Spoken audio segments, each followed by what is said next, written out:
In this little screencast, the second in a set of 3, we look at some exemplar documentation produced by the BSc in Environmental Science. First, let's take a look at the program specification that this team produced. I want to draw your attention particularly to the program level learning outcomes. What I think is particularly good about these learning outcomes, aside from the fact that there are roughly the right sort of numbers of learning outcomes that you would expect for a program, and notice as well that not every graduate attribute has the same number of learning outcomes organised underneath it, and nor is any reason for that to happen. But what's most important about drawing your attention to these learning outcomes is that they're very well written, they're well specified, they have active verbs. For example, under academic literacy, we can see that there is an outcome that says a student should be able to interpret symptoms and measurements of natural and man-made environmental change, and so on. Students should be able to critically assess the effectiveness of ecological survey techniques, and so on. If you scan through these learning outcomes, you'll see this repeated consistently throughout. Every one is expressed as something that a learner will be able to do as a result of their experience on this program. Secondly, what's very good about these learning outcomes is that they've been contextualised for the subject. So in the highlighted example, critically assess the effectiveness of ecological survey techniques. Or we could use, under the research literacy attributes, select and use competently and safely appropriate field and or laboratory methods and techniques for the study of biological environmental phenomena, and so on. You will find that throughout, the learning outcomes have been contextualised for the subject of environmental science.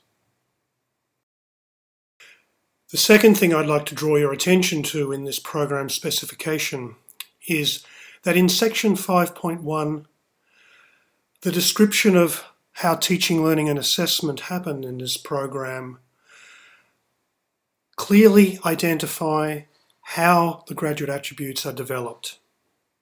For example, we can read here that there is a summary statement saying that the earlier description addresses critical self-awareness and personal literacy. Further,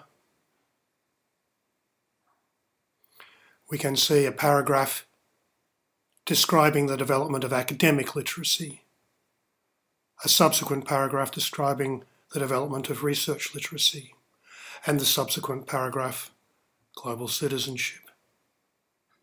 It's important to try to use this opportunity to describe how your program develops the 5 graduate attributes. I want to turn now to a document that this program team produced to explain the process that they used in the 2011-12 mapping exercise conducted at Oxford Brookes. In particular, I want to draw your attention to a section of this document that discusses changes they recommended be made to their program level learning outcomes. Now, it's important to note that this team added some extra program level learning outcomes that had not been there before. Please note the explanation that this was done to make the relationship between program level learning outcomes and graduate attributes explicit. In particular, new outcomes were written for the global citizenship graduate attribute. Now, I want to stress that this is permissible so long as the change does not imply any change to the existing curriculum. So you will note, none of the changes to program level learning outcomes required any revision to learning, teaching and assessment activities within the modules of the program. Or in other words, there was no change to the curriculum. What this team was doing was addressing the fact that in their existing learning outcomes,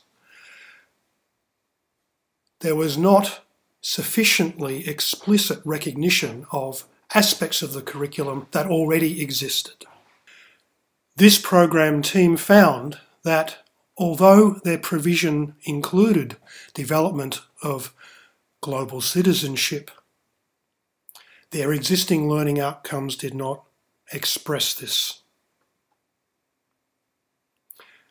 So I reiterate, it is possible, if you find that your existing program level learning outcomes do not adequately express the existing curriculum, to include one or more new ones. But there should be no change to the current curriculum.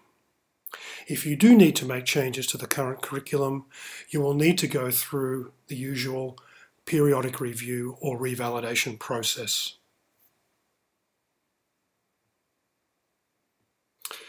Well, that's the end of this example, the second of 3 screencasts.